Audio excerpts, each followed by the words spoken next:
Peace everyone.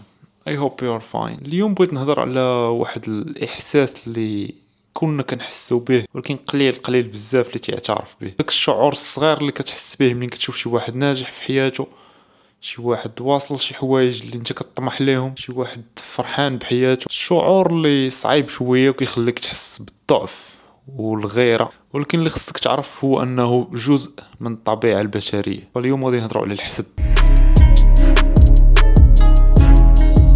شنو هو اصلا هاد الفيلينغ؟ اللي خصك تعرف هو انه الحسد ماشي انك جاست بغيتي واحد الحاجه اللي عند واحد الشخص اخر، لكن هو واحد الاحساس ديال عدم الارتياح. تحس براسك ماشي مرتاح فقط لان الشخص الاخر عنده شي حاجه اللي انت بغيتيها. صاحبك سافر شي سفيره انت كنتي باغي ديرها، صاحبتك تزوجات، صاحبك شرا طوموبيل، whatever. all in a sudden كتحس بهذا الاحساس في الصدر ديالك، كتحس براسك ماشي هو هذاك.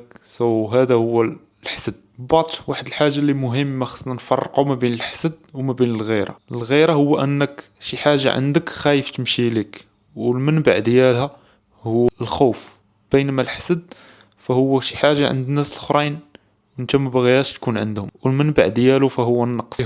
تقدروا تفرقوا بيناتهم. والاحساس بالحسد ماشي عيب، المهم هو كيفاش كتعامل معه، لانه كما قلت في الاول فهو جزء من الطبيعه ديالنا حنايا كبشر. الانسان طبيعي انه يقارن راسو بالناس الاخرين، لانه شحال هذه الانسان البدائي الحياه ديالو كانت معتمده على انه يقارن راسو بالناس الاخرين، يعرف شكون اللي عندهم الموارد كتر، شكون اللي عندهم النفوذ كتر. كانت as a survival mechanism. اليوم نفس الغريزة باقا كتبان، سوا في السوشيال ميديا سوا في دايلي لايف.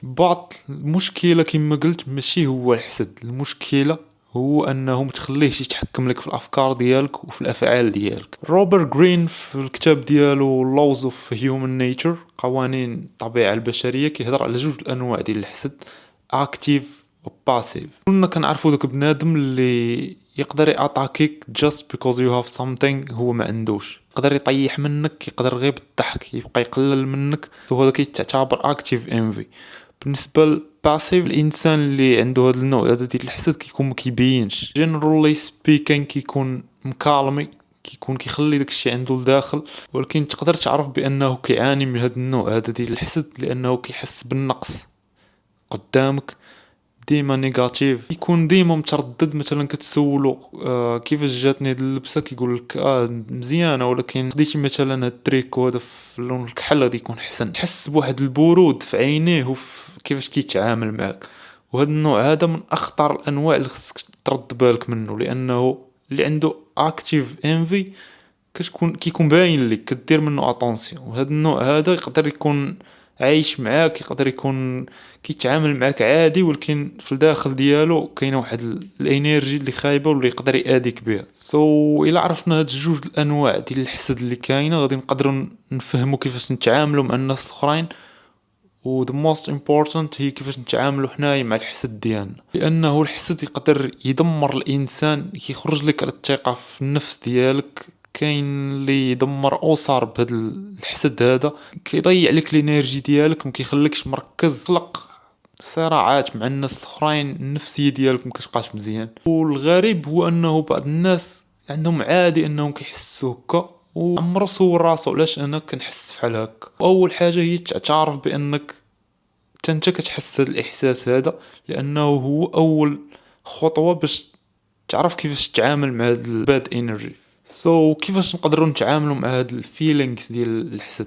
اول حاجه كما قلت هي السيلف اويرنس. تحاول تحصل راسك منين كيجيك هاد الشعور هذا، لانه كاين فوا كتشوف شي واحد عنده شي حاجه اللي انت كتحلم بها ولا whatever، كاين واحد جوج ديال الثواني حتى ثلاثه ديال الثواني كتحس براسك ماشي هو هذاك. خصك تحصل راسك. ثاني حاجه هي انك تحاول تفهم شنو باغي يقول لك هذا الشعور هذا. سول راسك علاش انا كنحس هكا، شنو خصني نبدل، شنو يحاول يقول لك هذا الفيلينغ على الرغبات ديالك، على شنو باغي تحقق ولا شنو كطمح تحقق ولكن باقي ما وصلتيش ليه. ثالث حاجه هو انك تقلل من السوشيال ميديا، لانه هو المنبع ديال الكوارث، سيرتو في هاد الوقيته هادي. مكنتش تبقى تقارن شو انا جالس هنايا، شو هما شنو عندهم، شو انا ما عنديش، شو واحد فين وصل.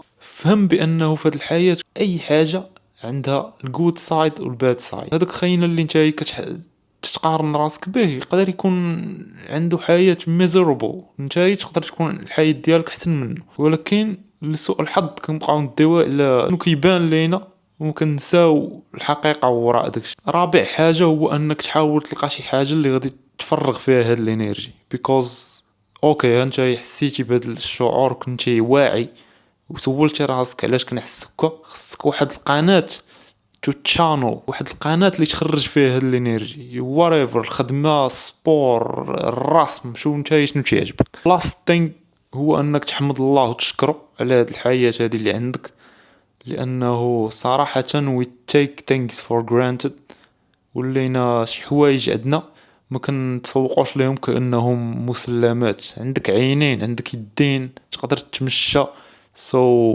be grateful. واللي خصك تفهم هو انه هاد الفيلينغز ديال الحسد تقدر تستخدمهم وتموتيفي بيهم راسك باش تخدم وتطور من راسك. حاول تاخد هاد الفيلينغز كموتيفيشن، واخا انا ما تعجبنيش هاد الكلمه ديال الموتيفيشن. حاول تاخد هاد الفيلينغز وحط اهداف صغيره، مهارات اللي باغي تتعلم، اي حاجه، باش هنايا الحسد كيتحول من واحد الشعور اللي يقدر يأذيك لواحد الشعور اللي تخدم in your favor. زيد على هاد الشيء حاول تكون واعي بالانجازات ديالك واخا يكونوا صغار.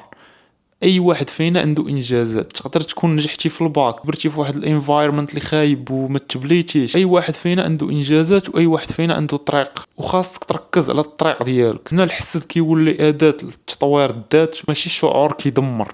باش ما نطولش عليكم، الحسد هو واحد الحاجة اللي طبيعية في النفس البشرية، وواحد النصيحة هو انك حاول تصالح مع كاع داكشي الخايب اللي كتشوفه في الناس الاخرين، يعني الكذوب، الحسد، الغيرة، اي حاجة. خصك تعرف بانه الطبيعة البشرية معقدة بزاف و you have to be smart لا بغيتي تعيش. next time ملي تحس بالحسد عرف بلي قدامك two choices، سوا غادي تخليه يتحكم فيك وتدمر راسك، سوا غادي تحوله لطاقة باش تركز كتر على حياتك وتحاول تحسن وتحاول توصل الحوايج اللي كتطمح لهم. that's it for today. حاولوا تخليوا لي الآراء ديالكم على هذا الموضوع في الكومنت and see you guys in the next video.